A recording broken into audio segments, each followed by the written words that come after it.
The reopening measures are slowly taking place amid the coronavirus pandemic. Malls and restaurants are working again, and factories move more and more of their personnel back into the offices. However, that doesn't mean that people won't get sick anymore.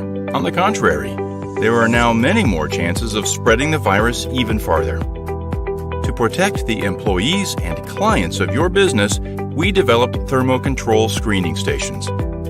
It is a quick and safe solution. Thermo control measures temperature at a distance of 25 centimeters. The device is autonomous. It does not require an additional employee to conduct temperature measurements or log the results. It can measure and even recognize masked faces. All of the results are logged automatically and stored in the database. You can use the station to ensure your clients and employees access to your building automatically. John Smith Rombach. The station can issue entrance passes and grant access to the building after it measured the person's temperature. If the visitor's temperature is high, a notification will be sent and a potential carrier of the virus can't access the building. Thermo Control can send SMS and messenger notifications, as well as notifications over email. Temperature measurement technologies allow businesses to ensure the safety of people and potentially save lives all over the world.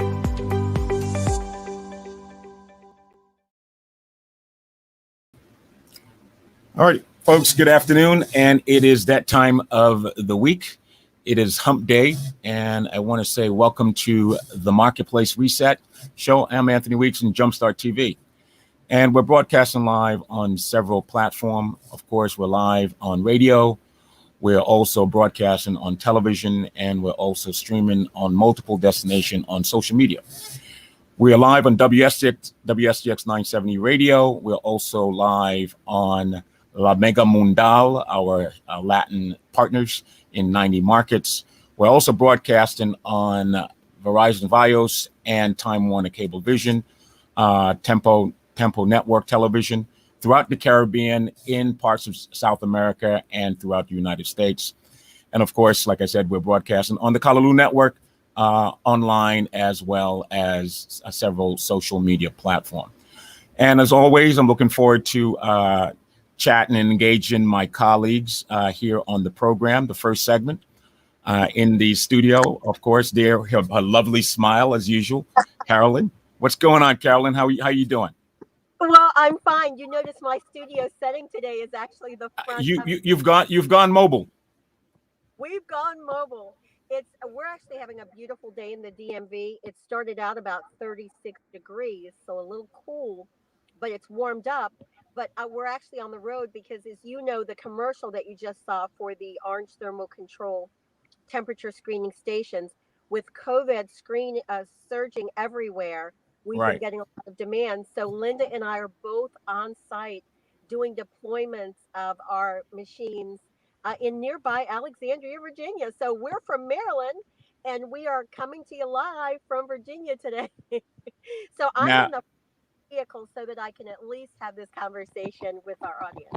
You are a person after my own heart. You can walk and chew gum at the same time. I mean, that is just fantastic. I mean, you talk about dynamism in terms of your ability to, multitask and do all the things that you do as a businesswoman. Fantastic. I'm really glad to hear that. So what we have going on today, you're on the road, obviously, and you're doing your business. What are we covering today on the show? Well, it's interesting because I don't know what's happening in the USVI right now, but everywhere this surge is happening. COVID is finally this great collision between normal colds and the flu and the COVID surges. It's happening, and the numbers are going through the roof. So as a result, we're just having to be more proactive. So we thought we would bring on a business owner. This is an incredible, very, very accomplished African-American business owner who owns one of the premier commercial cleaning companies in the DC, Maryland, Virginia area. So this is Valerie Duff. The reason why we want to do that is because cleaning around COVID is really, really crucial for businesses as we try to jumpstart and reopen. So we want to have some dialogue with Valerie around what all that means and what it looks like. All right, let's bring her in. Let's with no further ado, let's bring in Valerie. Good afternoon. Valerie, good Hi, afternoon. how are Welcome to JumpStart TV and the Marketplace Reset Show. Good to have you. Thank you. Thank you. I appreciate y'all having me here today. And so you are in the DMV area as well? Yes, Fantastic. we are in the DMV area as well. And we are in our office. We're not like Carolyn, we're not mobile today. We are let's see still. Last night the country had a big event, huh? We had a historical event, Is everything normal where you are? I don't know that anything's ever normal in our area, Anthony, but I would say that it is absolutely not as normal as it is normally. There's a lot of activity, of course, down near the White House, and we're just sitting in expectation and hoping for change. Gotcha. So, All right. Well, I know that our colleague Linda is going to be joining us as well, and so I am going to step back and let my colleagues do what they do best, run their segment and have their conversation with you. So it's I'm looking forward to hearing the conversation, and if need be, I will chime in from time to time if need be. Please do that with any questions that you have. But Valerie, first of all, we want you to tell us a little bit about Bolena Incorporated, Bolena Enterprises, and about yourself in particular. Absolutely. So Bolena Enterprises is a janitorial company. As we talked about, we're a commercial company. And it's interesting. Our motto has always been to cleaning to protect health.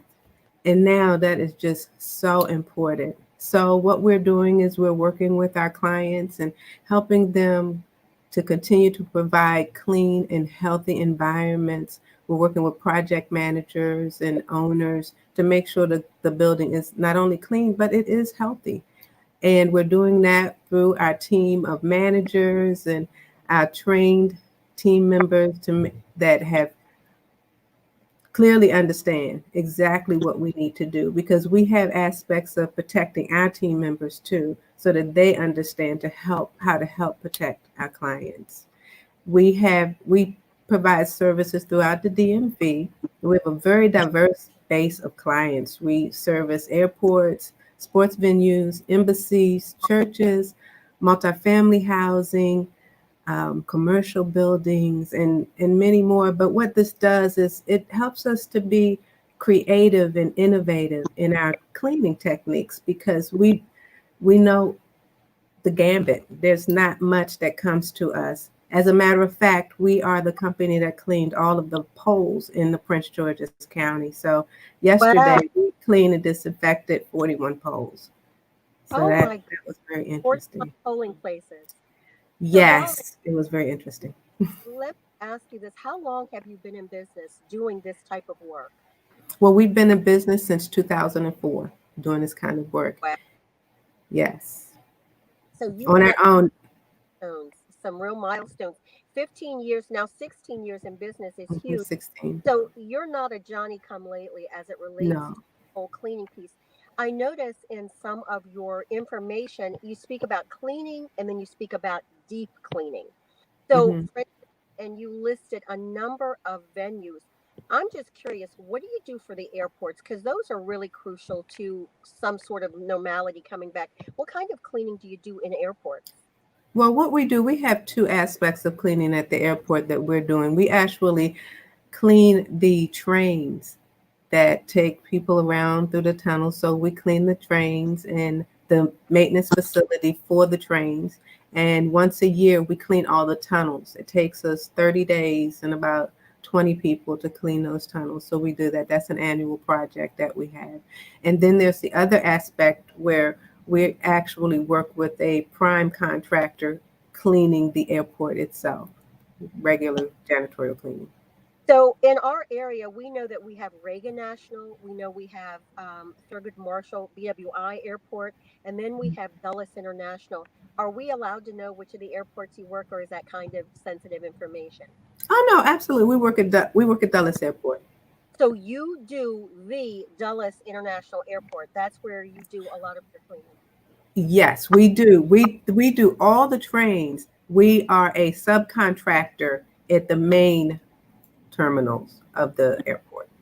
That's incredible. These are all things we take for granted. I know on a very, very, um, granular level, we're told wash your hands, wear a mask, use hand sanitizer. Mhm, But then we come and interact with public places. So when you're working with companies around a reopening strategy, mhm. um, what exactly are you advising them, or do they consult with you? How does that all work? How does Absolutely. it open a building? Well, the very first thing, I love what OSHA puts up. OSHA says that you have, I'm sorry, CDC, plan, prepare, and respond. So I would say the very first thing, if you're looking at opening up your offices, I recommend that you get with that person that is responsible for doing the cleaning in your facility. Whether it's your property manager, whether you have a company yourself, but to sit down with them and work out what the plan is. Because the main thing is that you understand where are the areas that people are going to be um, and coming in contact with each other.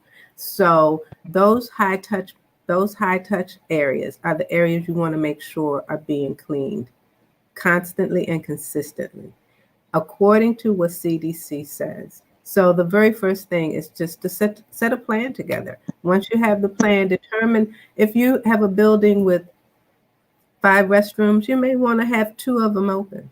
You may want to determine a way that makes sense for your building and the needs of the people, because the reality is things really have changed. So you may not need to open up everything because everybody's not coming back to work. Somebody's going to be working from home. So really assess what your needs are. Look how people are coming in the building. What are those public spaces, the open hallways where people can be touching, the doors, uh, restrooms, anything where people are touching spaces one right after another. Break rooms, lunch rooms, all of those things really have to be taken into consideration. We've been open this entire time. It may be take some rearranging of office furniture. You may have to add things to furniture to make it a little taller than it was. So it's just a lot to think about. And everybody's space is different. Wow, that's really something. And I guess I hadn't thought about all those various aspects of it, because so much is despite the fact we have all adjusted to the fact that this is not normal. People keep trying to go for the way it was, and it is Hmm. very different. I can remember being in office buildings where people didn't like the restroom on a particular floor. They would go 3 floors up to use one that was more secluded. So now your Hmm. recommendation is use less places but clean them more thoroughly. So Absolutely. If you don't need to. So how has that changed your business? Because obviously, well, first of all, how many staff does Bolena employ? We're probably at about 350. We were hired before COVID because as everybody, we had schools and universities and all of our event venues are shut down. So we were doing work at the Entertainment Sports Arena in DC, Xfinity, and those facilities now are not doing anything. So our employee count did go down Okay, so but still 350 employees. a So lot. for the offices that are open, are you finding Mhm. that your staff has to be there more often, or are there things that you're training employers to do, and then your company supplements with a deeper cleaning in the evenings? How does that work? Well, it depends on the venue, the type of facility. So, for instance, multifamily housing increased. So most of them increased the amount of employees that we had in the building because now they're wanting to make sure the surfaces are cleaned and disinfected more often. You have the schools, of course, not is different because a lot of them don't have students in them. The schools that we have are requiring more, so they're requiring us to do for example, electrostatic spraying. And that is an electrostatic sprayer is a device that actually sprays disinfectant, but it's electrostatically charged, so it sticks to whatever you spray it on. So it's not like just taking disinfectant and spraying and it just drop down. It would go up under the table. It actually more adheres to whatever that you're spraying it on. But it's the Wow. kind of thing you can't do every day because you are spraying a disinfectant. So it's like everything. Anything of too much of anything is not good. So Okay, so one thing in terms of people considering returning to work, we obviously they're interested in keeping those who may be exposed or um, who actually have COVID. They're trying to keep those out of the buildings. But we've mhm, learned there's a tremendous cost, and like some people think it's just the cost of employee off for 14 days doing self quarantine, or maybe if they are actually COVID positive, the cost of their health care and them being away from work.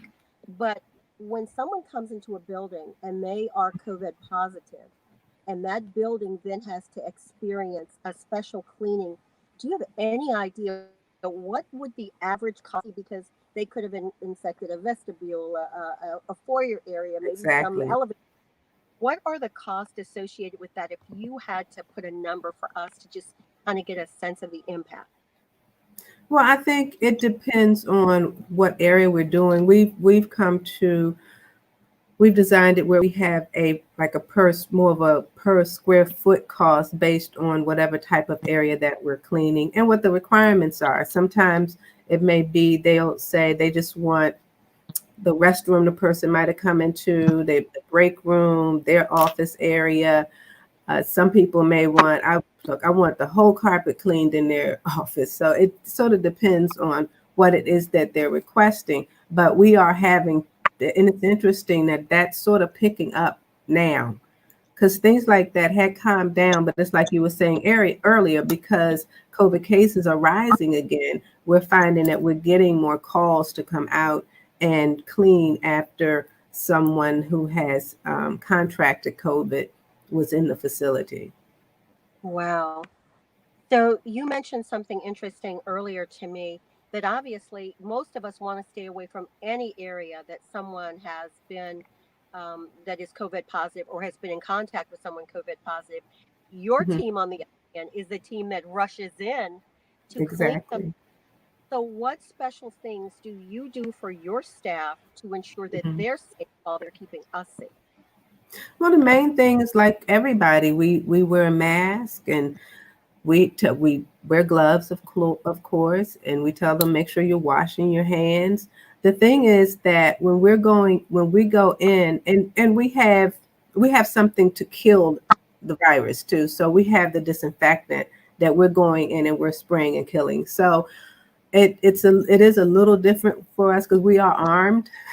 We do have some that we're armed when we go in, so we're not just going in unprotected. So, and then we try to, whenever we can, to ask that we don't come in for at least 24 hours. Sometimes we can. It depends on the situation. Sometimes we can and sometimes we can't. But we do make sure that our team members are safe, and we use a team. So it's not like we're pulling, hey, you come over here, you come do this. We have a team that we usually use that goes in and they do this. It's not like anybody that works for us could go in and do this work for us. Well, that's good to know. So Mhm. they are the official COVID busters, if you will. Yeah, yeah, That they are makes me. COVID busters. I mean, everybody can't do what your company does, but we really count on those kinds of things so much. So when we think in terms of that, you said you are armed, and I will tell you very honestly, I have not seen a real can of Lysol on the shelf, I would say since about March the 15th. So when you think in terms, how do you manage those kinds of things? These are the supplies that everybody wants. So how is it that you guys have everything you need and we can't find any? Well, one thing, we're not using stuff that you're buying off the shelves. We're using commercial products, EPA approved disinfectants. So the vendor that we use, they actually make their disinfectant. So we don't have to go to the grocery store and buy a product. We're actually purchasing commercial products. So we don't have a problem getting the products that we need.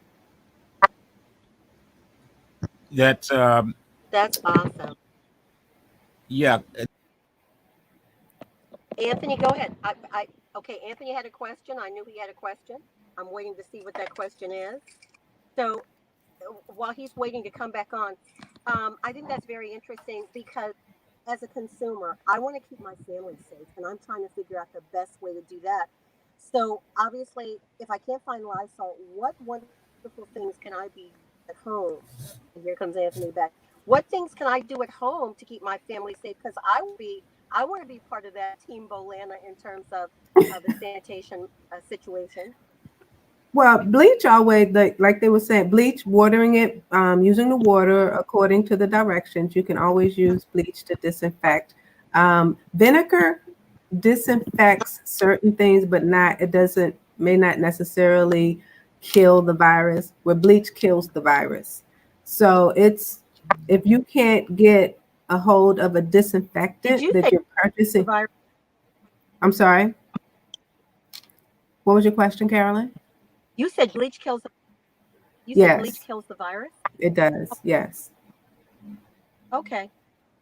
All right. Yeah. If you look, I had advised people also to go to CDC's website, because if you're looking for a product or something that you want to make sure you can use and it's effective, they also have a list of EPA approved disinfectants that you can use to make sure that you are, making your home a healthy place. But I do know that bleach can be used as the disinfectant. All right, I have a question before I obviously the segment. We've very short time in this segment. Carolyn, we can't hear you. I'm not sure, you lost your audio. She has it on. You have it on mute. She has it on mute. Mm-hmm. There you go. Now you're mute again.